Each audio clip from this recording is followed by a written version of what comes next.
Assalomu alaykum aziz obunachilar. Bizga Korolevskiy detskiy stollarimiz keldi. Buni funksiyalarini ko'rsangiz вообще hayratda qolasiz. Birinchi mana detskiy ovqatlanadigan stol, oddiy hamma bilgan. Ikkinchi mashlarni olamiz.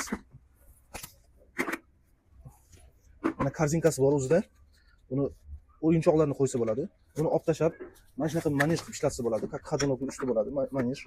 Mana o'tirib, mana o'yinchoqlarni qo'yib o'ynab o'tirsa bo'ladi. Mana shunaqa o'yinchoqlari ham bor. Hammasi syomniy deb qo'yiladi. O'ynaydi, mana har xil bor. Oldinga, orqasiga o'ynaydi. Keyin buni ham yig'ishtirib tashlaysiz. Olinish ham hammasi zaklopkali, sifatli. Mana shunaqa Lego o'yinchoqlari bor. Olib tashlaymiz. Stoli bor, mana.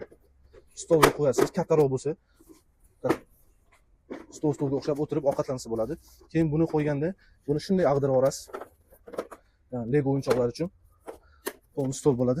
Mana Legolar ham o'zining komplektida bor, mana shunaqa tushadigani. Bemalol bola o'ynab o'tirsa bo'ladi.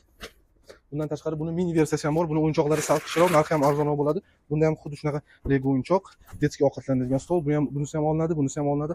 Отдельно o'tirib o'zi ovqatlansa ham bo'ladi. Narxini bilish uchun video kommentariyasiga plus belgini qo'ysangiz, ikkalasini ham narxini yozib tashlaymiz.